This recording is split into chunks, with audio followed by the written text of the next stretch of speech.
ना कहीं किसी ना किसी तरह से मोमिन हो जाएगा। याद रखिए, आप मुसलमानों की भीड़ में शामिल हो या ना हो, लेकिन अगर आपका अकीदा यहां है तो जन्नत आपको भी मिलेगी। नहीं, वैसे तो कोई नहीं जानता है, मौलाना साहब भी नहीं बता सकते जन्नत किसे किसे मिलेगी, वो तय वही करेगा, वो जो रोजे महशर होगा। पैगंबर साहब की जिंदगी की 3 बातें बड़ी खूबसूरत हैं और बड़ी कीमती हैं, जिसे पूरी दुनिया, जिससे मुझे लगता है मुतासिर होती है। उसमें पहली मैंने कह दिया कि ईश्वर में अगाध निष्ठा, ईश्वर के अतिरिक्त तो कुछ भी नहीं है। ये पहली बात है जो उनके कैरेक्टर से हमने सीखी है और पूरी दुनिया को सीखना चाहिए, सीखती है।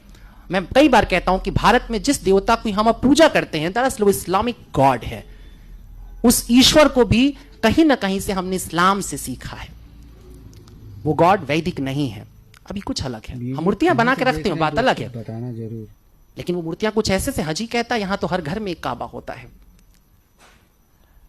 हम उसी तरह से अब दुनिया को देख रहे हैं।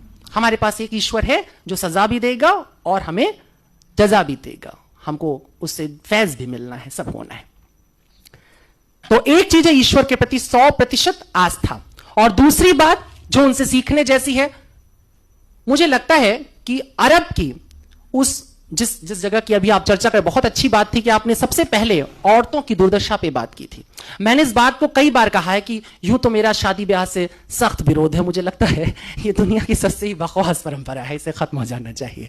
लेकिन फिर भी अगर कभी मेरा दिमाग फिर जाए, क्या बात है, और मुझे सचमुच शादी ब्याह करने की नौबत आ जाए, तो मैं हमेशा निकाह चुनूंगा, क्योंकि बड़ा खूबसूरत है। हिंदू क्या बड़ा झमेला है, वो एक साथ घुमा देते हैं आंख के चारों तरफ, 7 जन्म के लिए एक आदमी के साथ आपको बांध देते हैं, बड़ी मुसीबत है, छूट नहीं सकते। जहन्नुम हो जाए जिंदगी, लेकिन रहना वही है तुमको। ईसाई लोग भी हाथ पकड़ कहते हैं टिल डेथ, मरने तक हम साथ साथ रहेंगे। देखो ये सुनने में बड़ा अच्छा लगता है, जीने बड़ा मुश्किल है। कई बार एकदम से मन बदल जाता है। उदय जी एकदम चाव से सुन रहे हैं इस बात को।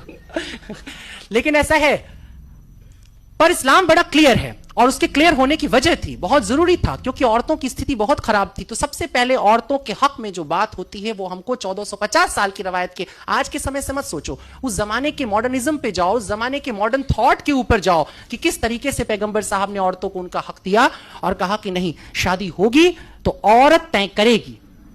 तय करेगी माने वो कबूल है बोलेगी तो कबूल, नहीं बोलेगी तो नहीं। सही बात है। और अगर कबूल है वो कहती है, तो ये भी वो तय करेगी कि ये कितनी इंश्योर्ड होने वाली है शादी। वो मेहर की जो रकम, अभी तो सुनते कई जगहों पे 750 रुपए में निपट जाता है, और वो भी पहले ही दिन माफ करा लिया जाता है। देखो ये सब चलता रहता है ना, इसीलिए हमें मजबूरी में बात करना पड़ रहा है। किरदार रसूल अल्लाह, उन्होंने चाहा कि औरत अपने हक को तय करे, वो कहे कि मेरे को इतना इंश्योर करो कि यदि कल तुम्हारा मन फिर जाएगा, कल तुम किसी और औरत पर तुम्हारी लालसा जाग जाएगी और तुम मुझे छोड़ करके जाओगे, तो कम से कम मेरे जीवन के लिए, मेरे सुकून के लिए इतनी व्यवस्था रहनी चाहिए। ये नियम आता है, और ये बहुत बड़ी बात थी।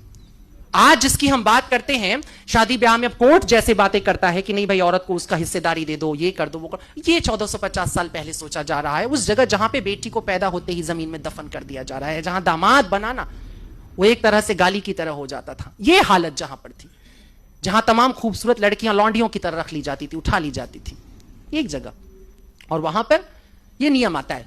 बर्नार्ड शॉ की आपने बात की, बर्नार्ड शॉ ने 2 लाइनें कही थी, एक लाइन आपने कहा था, मैं दूसरी लाइन के साथ बोलूंगा। उन्होंने कहा था कि इस्लाम दुनिया का सबसे खूबसूरत मजहब है और मुसलमान बदतरीन, सबसे बुरे लोग हैं।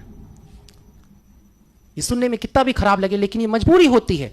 स्टेटस के साथ तुम्हें काउंट किया जाता है। तुम दावा करते हो कि तुम्हारे पास बेहतरीन सबसे बड़ा ज्ञान है, दुनिया का सबसे बड़ा ज्ञान तुम्हारे पास है, और अगर तुम उसके बाद जरा भी ओछी हरकत करते हो तो तुम सबसे पहले काउंट किए जाओगे, क्योंकि तुमने कलमा पढ़ा है, तुमने कहा है कि मैं नहीं मानूंगा किसी और को सिवाय अल्लाह के, मैं झुका रहूंगा उसकी बारगाह में, और जो झुका है अल्लाह की बारगाह में, उसके सामने जो सिजदे में पड़ा हुआ है, क्या तुम्हें लगता है कि वो इंसान कोई गुनाह करने निकलेगा, किसी का कत्ल करेगा, किसी को परेशान करेगा? ऐसा नहीं हो सकता। मगर तेरा दिल तो है सनम आशना, तुझे क्या मिलेगा नमाज में? सिजदे में सिर झुके तो कुछ नहीं है। दुष्यंत कुमार की पंक्ति, ये सारा जिस्म झुककर बोझ से दोहरा हुआ होगा, मैं सिजदे में नहीं था आपको धोखा हुआ होगा। अरमानों के बोझ, ख्वाबों के बोझ, तमन्नाओं के बोझ, लालच के बोझ हमारी रीढ़ पर गिरते हैं और हम झुक जाते हैं और हम कहते हैं हम सिजदे में चले गए थे। खलील जिब्रान की एक बड़ी खूबसूरत लाइन है, और वो कहता है कि न मालूम क्या हैरत अंगेज बात है कि कुदरत में वो सब जिनकी रीढ़ नहीं होती उनकी खोल बड़ी मोटी होती है। इस्लाम ने कहा कि खोल पतली सी हो, रीढ़ मजबूत हो। सिजदे में जाना हारना नहीं होता है, सिजदे में वो जाता है जो बड़ा ताकतवर हो। और ताकत सिर्फ एक चीज की हमारे पास है, ईमान की।